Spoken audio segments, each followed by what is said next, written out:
Hello, and welcome to part 2 of the Way of the Peaceful Warrior training course. In part 1, we defined the peaceful warrior archetype in contrast to what I referred to as the traditional warrior. We talked about the origins of each archetype, the cultural landscape in which they exist, and factors including Ayurveda and privilege that might predispose us to show up as each type of warrior. In this second video, we're going to be talking about habits and practices of the peaceful warrior. So it's more of a local focus. It's about how to live into this archetype in daily interactions with other people. And as a reminder, the overarching goal of the peaceful warrior is to transmit and inspire social justice, but from a firm grounding in spirituality. So today we'll be talking about really how to actualize that possibility in real life scenarios. Now, as a baseline, the peaceful warrior wants to have no enemies, which is different from the goal of the traditional warrior, which is to vanquish the enemy.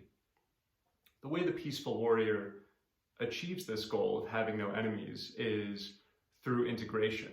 So it recognizes the other as the self and thereby approaches the other with peace and humility. And generally this disposition is achieved through listening, empathy, and waiting and embracing paradox. In order to talk about how to arrive at this disposition of peace, I want to introduce a model which will be useful for understanding. And that model is spiral dynamics. Spiral dynamics was pioneered by Clare Graves and then adapted by Don Beck and Christopher Cohen in a book which came out in 1996 called Spiral Dynamics: Mastering Values, Leadership, and Change. Now, spiral dynamics proposes that human cultural evolution occurs through a series of stages. And in fact, there are 8 well-established stages in spiral dynamics. And the theory is that all cultures pass through these as they evolve.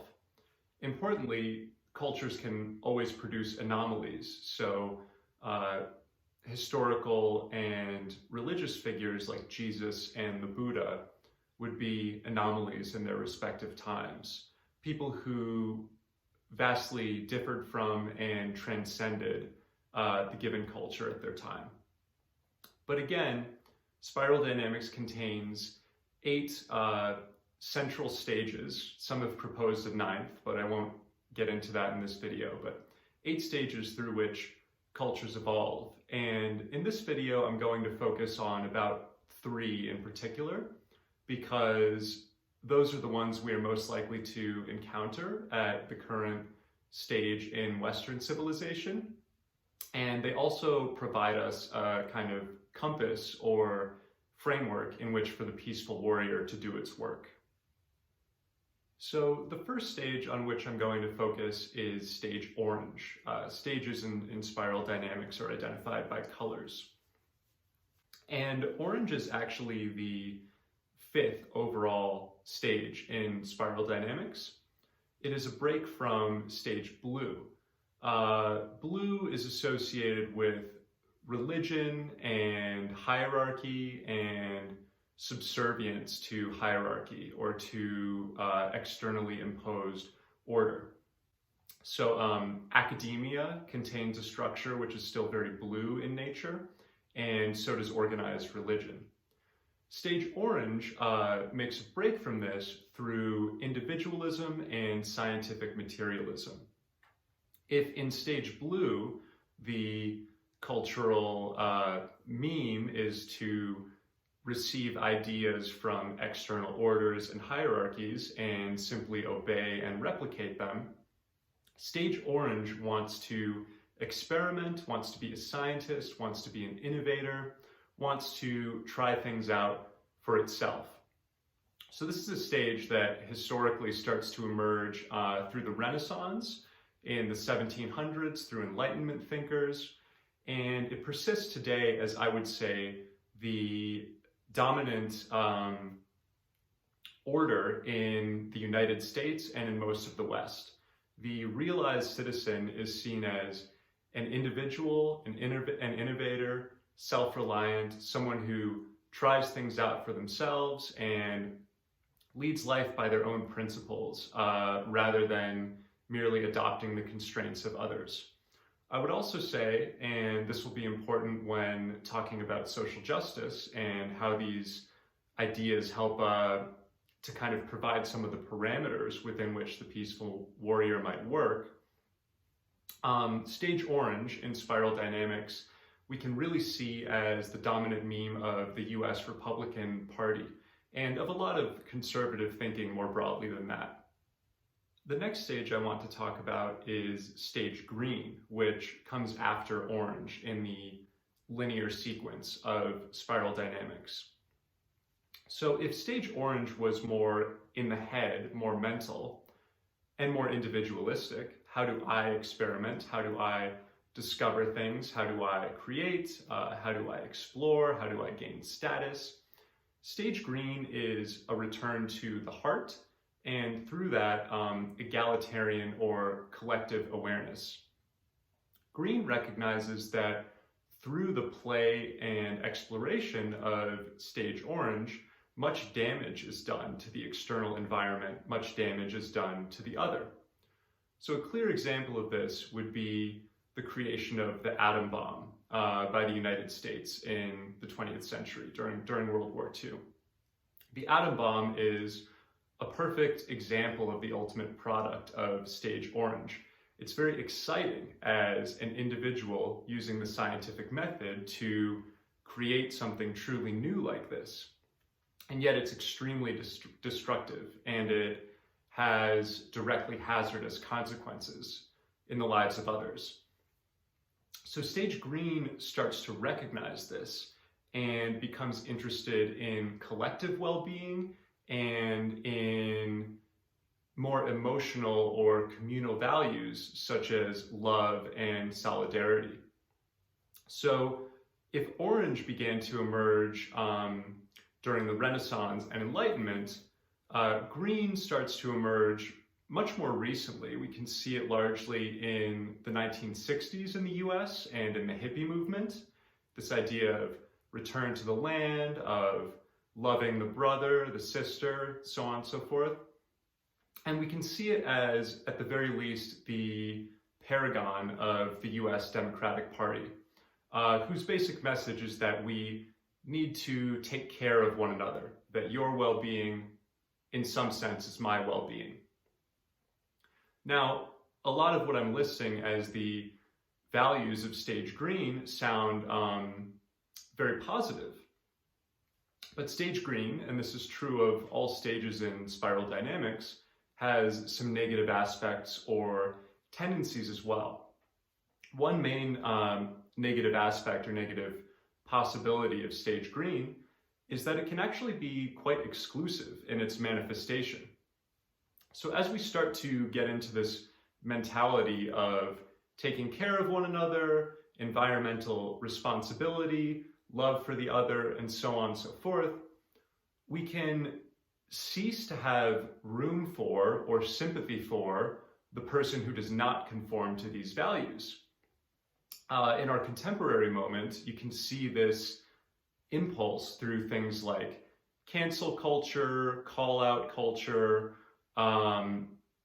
really hatred toward conservatives. So when people show up who do not embody the values of stage green wants to shut them out and prove them wrong. For this reason, this is often the domain of the traditional warrior. The traditional warrior often can be someone at stage green who wants to win against the person at stage orange, wants to beat them at the polls, outvote them, show their ideas to be retrograde and no longer useful for humanity. And stage green gets the ego boost of that. So again, all of these are negative proclivities or tendencies of stage green. And as the peaceful warrior, we will see the superficiality or the unusefulness of these tendencies, and we will want to go farther. Now, I introduced both stages orange and green to set the ground for a further stage, which is stage yellow. In spiral dynamics, there are two tiers among the stages, and both the stages that I've shared so far, orange and green, exist in what's called tier 1. Now, in tier 1, there's a lack of self-awareness. And so from the perspective of any stage in tier 1, other stages must be branded as wrong and or crazy, and ultimately must be extinguished. There's a real commonality of eugenics type thinking in tier 1. So to use an example I've already given, stage green will want to beat and eliminate stage orange. And orange will have the same perspective on stage green. We see this desire, this need to win, where winning means the total annihilation of the other. When you move into tier 2 of spiral dynamics, which includes stage yellow and one further stage that I'll talk about later, there's a self-awareness of the spiral, and that we all exist in this common trajectory of human evolution, which is really rendered by culture. And through this self-awareness, we become humble. We recognize the person at stage orange is at stage orange because their circumstances have produced that kind of consciousness, just as my consciousness has been produced by my circumstances. And this totally dissolves the desire to blame or eliminate those who appear at different stages from us. So how do we develop this self-awareness that categorizes tier 2? The essential quality, as I think of it, is what I call defamiliarization. This means creating distance, creating separation between our story of self and our awareness. If you've ever read any of the research on or theorizing about mindfulness, this is really what I'm talking about. It's the difference between having a thought and being possessed by that thought and believing immediately, uncritically, that that thought is correct, and experiencing that thought as nothing more than a thought passing through my sphere of awareness. And it's the difference between believing that my identity is the correct, the right identity, and recognizing that my identity is one constructed by my environment. So to use a more topic relevant example, it's recognizing that if I were raised by a conservative Christian family in an area where that was common, in all likelihood, those would be my identity categories too. As it is, I was raised by more agnostic, New Age parents in a liberal environment, and so those are my identities. It's seeing that if my awareness were in a different vehicle, it would bear the identity of that vehicle rather than mine. So how do we achieve this quality, this defamiliarization? There are many technologies that can aid with it, and indeed it can happen anywhere at any time. It's not really up to human prescription when we begin to dislocate from our given identity. But some examples I want to offer include meditation. Meditation has a well-established history and mystical tradition of inculcating this kind of awareness. Yoga. Through yoga, we begin to feel energy passing through our bodies in a way that transcends us. And so we begin to sense my body is an organ for some greater awareness rather than this independent entity cut off from the rest of the universe. And the third one is my book, Literature, How to Read and Understand the World. I have found that this kind of awareness, this quality of defamiliarization, can be developed through reading literature. If, while reading literature, I intentionally identify with the characters I come across, even if their profiles widely differ from mine, so for instance, as a straight person identifying with a queer character, as a white person identifying with a black character, and so on and so forth, the more I do this, the more I step outside of my given identity, my given selfhood, the more I realize this self that I carry as my own is just another story. And if I were a different person, I would have a different story.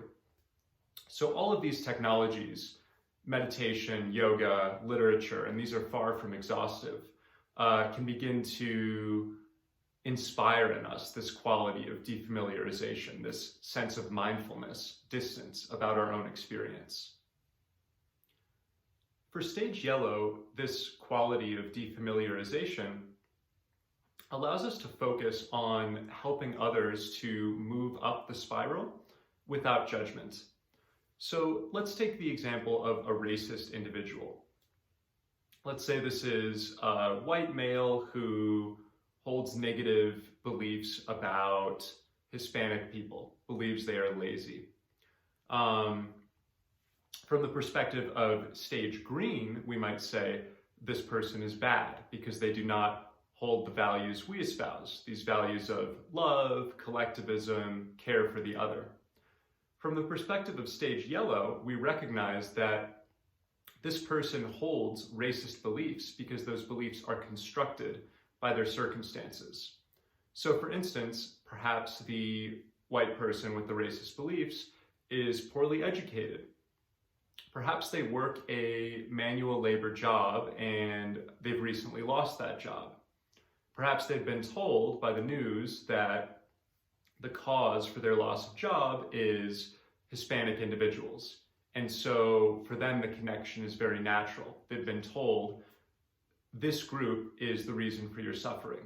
And due to the poor education, this clicks for them uncritically and they believe it.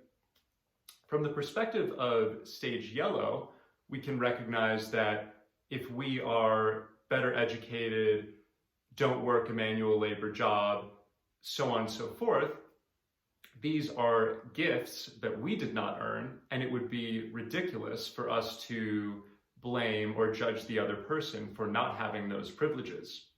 From this perspective, we recognize that individual, the Stage Orange individual, even if they hold racist beliefs, is suffering.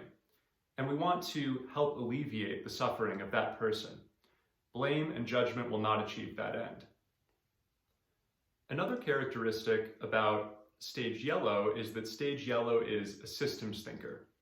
So if Stage Green wants to win against and disprove the beliefs of Stage Orange, Stage Green wants to prove Orange wrong, Stage Yellow wants to refine or build systems that prevent Stage Orange from appearing. Stage Yellow sees the problem to the roots and wants to eliminate the roots of the problem rather than just deal with the surface. So for instance, Stage Yellow may recognize that the reason racism is emerging is due to a flaw in the education system. Stage Yellow doesn't want to blame the racist for their racist beliefs, rather Yellow wants to improve the education system so that future generations will not hold those beliefs. A different way of approaching this dynamic or this distinction is that Stage Green is attached to the ego boost that it gets from being right, in contrast to Stage Orange, that it gets from winning. And Stage Yellow has let go of that ego boost. Stage Yellow recognizes that all beliefs, all identities are constructed and merely wants to help spread happiness however possible, help alleviate suffering however possible. Improving systems is going to be a very direct manner of achieving that. Now, before moving forward, I would like to acknowledge some caveats about spiral dynamics. some criticisms of this system that I do think hold muster. The first is that spiral dynamics is a white and Western model, and it carries imperialistic assumptions. In other words, it carries assumptions about its own culture being more advanced than other cultures. So an example of this is one of the earlier stages of spiral dynamics is stage purple. This maps onto what we would think of as tribalism. In the tribal society, the entire tribe is like a family. They raise children together, they have customs, they live nomadically, they move when they need more food. And they also tend to carry quote unquote superstitious beliefs. So they will do things like rain dances, they will attribute to gods nefarious circumstances that befall the tribe, illness, famine, things like this. They will have shamanistic healers, medicine men and women, and so on and so forth. And again, from the perspective of spiral dynamics, this is categorized as superstition, which has the negative connotation of beliefs not founded in any reality. I would counter, one, tribal societies living at stage purple, have not brought the planet to the brink of destruction, whereas the later stages of orange, green, yellow have done so. We in our Western society are really responsible for the climate change, the species extinction that we are seeing at this moment. So it seems a bit specious to me that we would look down on societies who've never manifested those tendencies, who've never harmed the environment in those ways. Similarly, a deeper spirituality emerges later on in spiral dynamics in the final stage, which I'll talk about in a moment. And it seems a bit ungrounded to me that we would look back upon tribal societies' spiritualities and categorize these as mere superstition. I think the deeper we get into our own spirituality and the more we let go of ego judgment, the more we recognize that to categorize people into these hierarchies at all is unfounded. The second caveat about spiral dynamics is that even within its own framework, in the end, the system breaks down. So the stages I've talked about most are orange, green, and yellow, and they run in that sequence. The final firmly established stage in spiral dynamics is stage turquoise. Stage turquoise is the integration of what we think of as non-dual or enlightenment principles. So we can see it in the words and behaviors of figures like Eckhart Tolle, Deepak Chopra, Thich Nhat Hanh, people who really walk with a degree of humility with respect to and love for experience. And spiral dynamics envisions that eventually there would be cultures or governments run by these principles.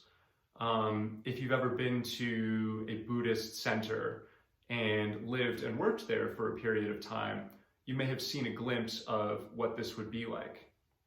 Another well-known example you might look into is Thich Nhat Hanh's Plum Village, or there are Catholic monasteries where people love one another, hold to ritual, and till the earth, and kind of live by this simplicity that generates harmony, not only for their own community, but for the wider universe as well, through a kind of metaphysical spreading of love. Now, the thing is, once you come to this understanding, once you come to non-dual or enlightenment understanding, traditional distinctions like that between the self and the other break down entirely. They vanish. And so as we get to the highest stage of spiral dynamics, even the desire to categorize people as existing at certain stages, or to change or fix them or quote unquote help them up the spiral, these desires disappear entirely. Instead, we become so firmly rooted in our piece that all we want to do is show up fully and authentically and enjoy experience. We become receivers and bestowers of love, circuits of love. And so even the framework and goal of this video, which is to activate social justice, but from a grounding of spirituality, even that kind of framework becomes nonsensical once we reach the highest stages of spiral dynamics. So all of that being said, for the rest of this video, I want to focus on spiral dynamics stage yellow and on facilitating the shift from orange to green. Because as I said earlier, I believe orange is currently the dominant meme in Western culture. And I also believe that we are currently undergoing a shift from orange to green. I believe that this shift is the source of much of the conflict that we are seeing in our world today. And so from the perspective of stage yellow, which I'm using as a synonym for the peaceful warrior, I want to share some practices, some techniques for how we can most generously and harmoniously help people to shift from stage orange to stage green. Let's get practical for a moment. For the remainder of the video, I want you to focus on a single interaction you had with someone where you feel that with respect to manifesting social justice, you failed. And we're going to write out what occurred in this interaction, and then I'm going to share some techniques for living from the archetype of the peaceful warrior in these kind of frictive or challenging interactions. And then at the end of the video, we'll revisit your own challenging interaction, and we'll see what you might have done differently, which may help you behave differently in further such occurrences in the future. So take a moment. If you haven't done so already, please find a piece of paper and a pen or pencil. And I want you to pause the video and write down the following 5 things. Whom were you speaking to in this interaction? What was the topic you were discussing? What was their view? What was your view? And what was the result? So you could be talking about anything related to social justice. You could be talking about racism. You could be talking about climate change. You could be talking about women's rights. You could be talking about gender identity.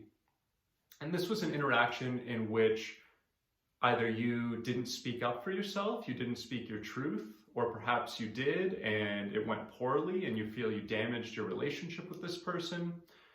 Something went other than you would have liked, other than would be ideal for you. And again, you're going to write down whom you were speaking to, what the topic was, their view, your view, and the result of the conversation. So please take a minute and write those things down.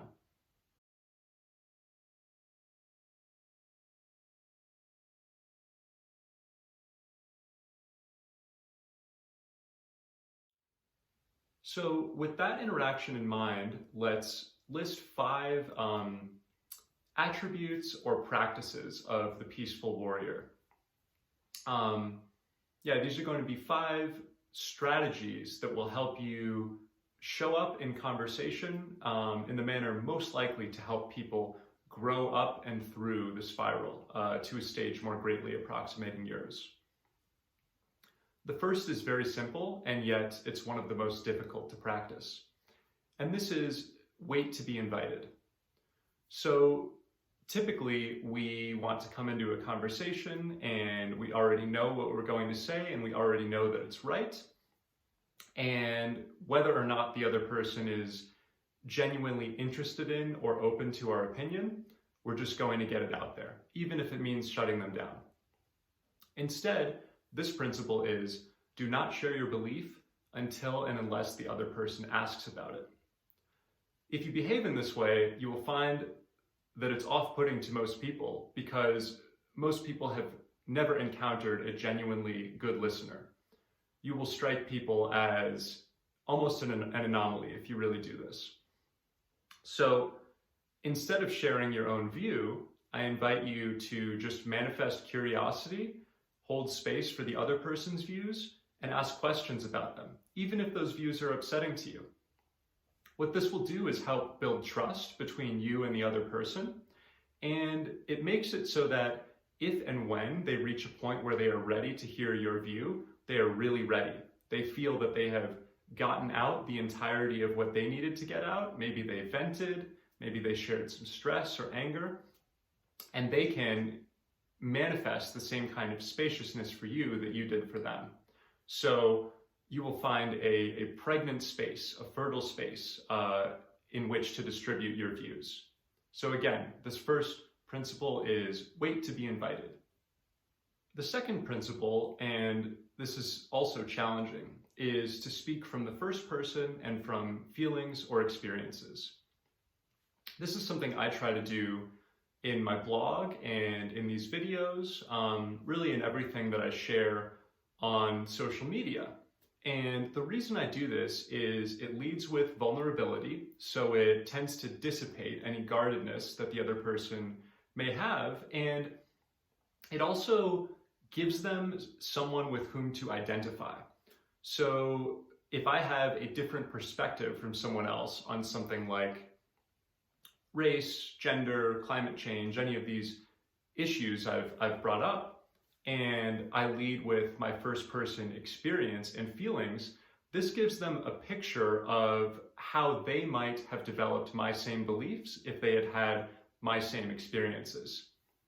As I suggested earlier in the video, this is breeding this quality of defamiliarization. It is dissolving the hardness that tells us that our own perspective is the one right or true one. We can do that through leading with vulnerability and speaking in the first person, feelings and experiences. Now, an added benefit of this is, let's say we don't persuade the other person. Let's say we don't change anyone's mind. Even so, we will have learned about ourselves and gained a greater steadiness or confidence in ourselves through processing our own experience with another person. So in this sense, prioritizing our own perspective and speaking with this sort of humility is a win-win. It's good for us too. The third technique or principle, and now that I'm getting into these, I realize they're all difficult. They all take practice. This one is privileging ambiguity, uncertainty, and unknowing. And I would also add to that paradox, embracing paradox. So in earlier stages of spiral dynamics, when we're highly identified with the mind, we're also identified with being right. And we want to correct or disprove others when their beliefs deviate from ours. As we get into the later stages, we settle more into our hearts. And the heart knows some things very strongly, but it also admits to what it doesn't know or can't know because it hasn't directly experienced it. And from this sort of disposition or grounding, we can entertain views even when they deviate from our own. In conversation, this makes the other person feel comfortable, safe, and it helps them to open up, which again, in time, will render an openness to our perspective as well. So even when you hear something with which you disagree, it's the recognition that perhaps you've merely been programmed to disagree. Perhaps the other person may be right. Perhaps you're wrong. Stepping into that space of unknowing, uncertainty, will help you build a more authentic connection with the other person, which will facilitate a deeper transmission of knowledge and experience and care between the two of you. A fourth technique or practice is acceptance. So from the perspective of spiral dynamics, people are like flowers or like trees growing up through the spiral. And so if we blame or judge someone for appearing at the stage in which they rest, that's sort of like depriving a flower of sunlight or water and expecting it to grow anyway. It's through love and acceptance and completion of each stage that we pass on to the next stage. So merely through accepting someone where they are at, we are helping them to then proceed further. Another framework that carries the same kind of method is nonviolent communication by Marshall Rosenberg. In nonviolent communication, we recognize and honor the needs and desires of others, even if we cannot meet them.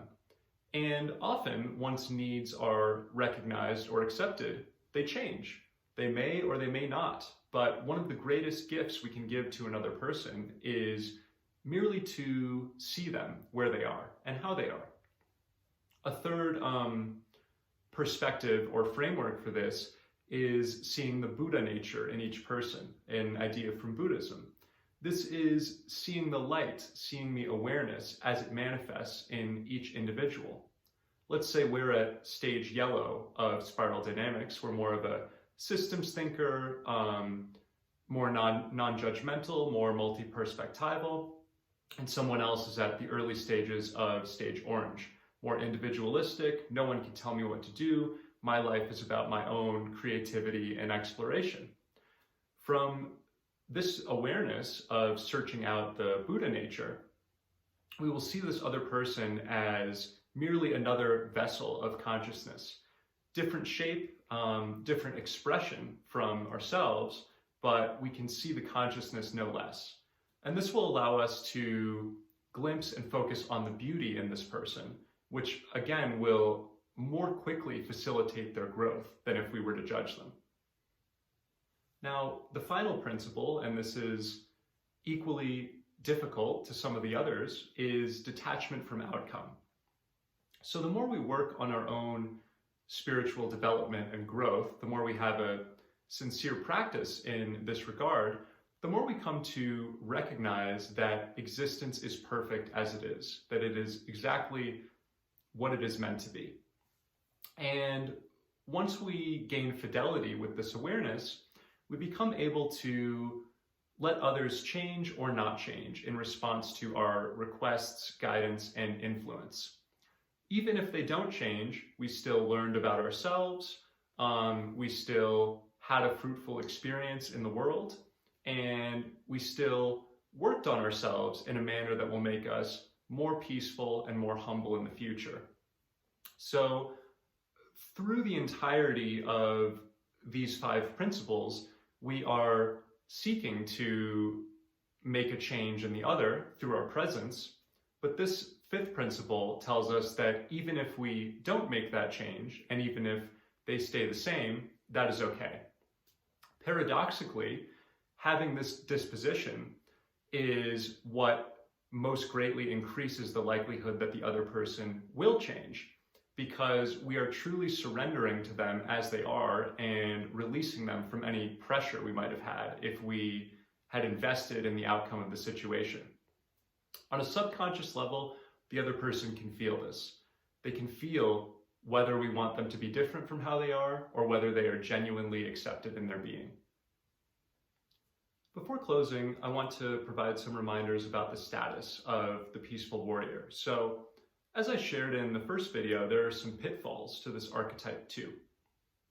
For instance, there is the occasion of an urgent threat, someone threatening our very existence in the present moment.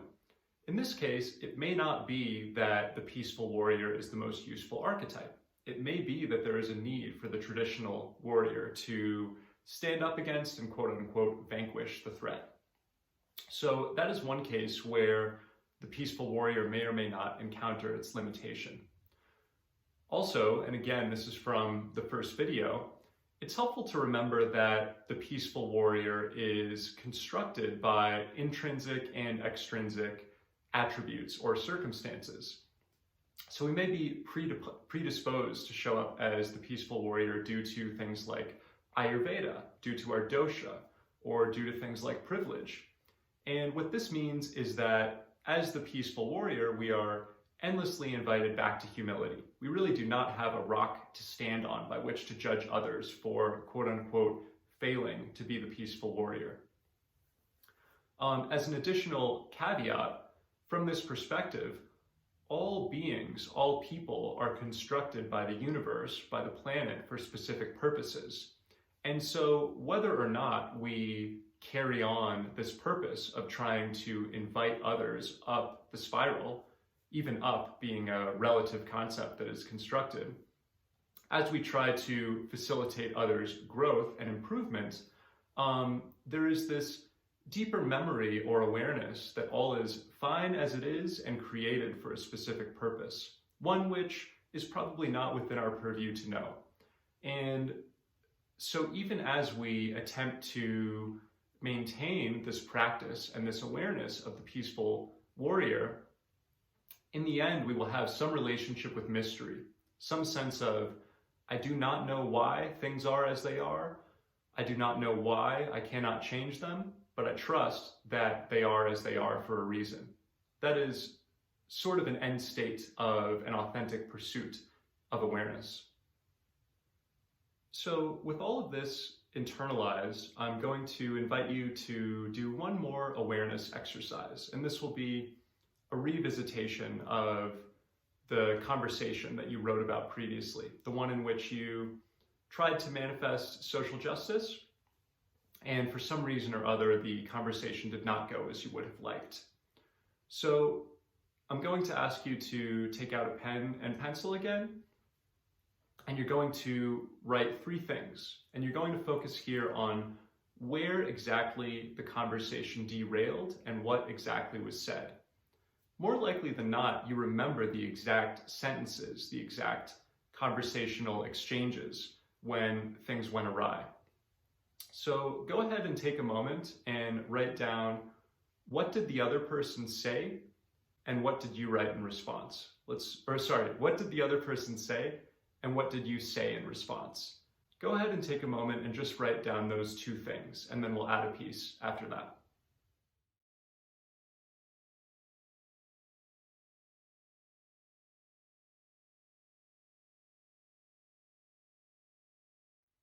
Before going on here, I want to add that the case might have been that you even said nothing. And that might be the regret you had in the situation, that it wasn't so much you said something that derailed the conversation, but rather that you said nothing and you wish now that you had spoken up. So that would be a form of flaw or regret in this interaction too. Now, adding on the next piece here, we've delineated a list of 5 conversational habits, tactics, or principles that can help imbue circumstances with the way of the peaceful warrior, with this kind of disposition. So with all of that in mind, I want to ask you to revisit the conversation one more time and write down, what could you have said or done differently that would have been modeled on one of these 5 principles? Now, you can't know what would have happened. You can't know that it would have changed the other person's mind or what they would have said in response. But merely writing down what you wish you had said will prove healing for you, and it will also make you more likely to manifest that kind of behavior in the next parallel interaction you have. So go ahead and take another moment, and using at least one of the 5 principles we've discussed, write down what you could have said or done differently in this scenario.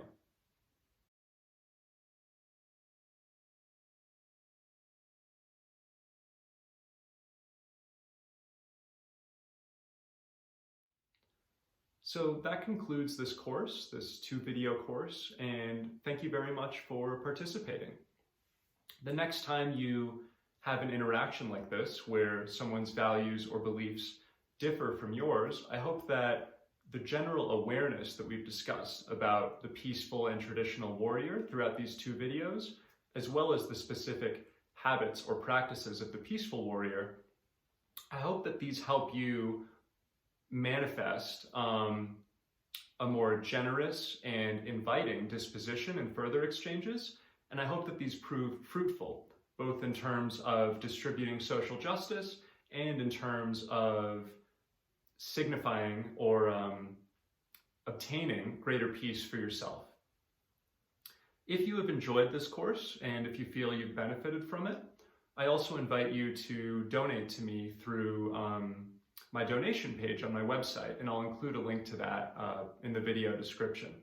So thank you very much, and I hope you have a blessed day.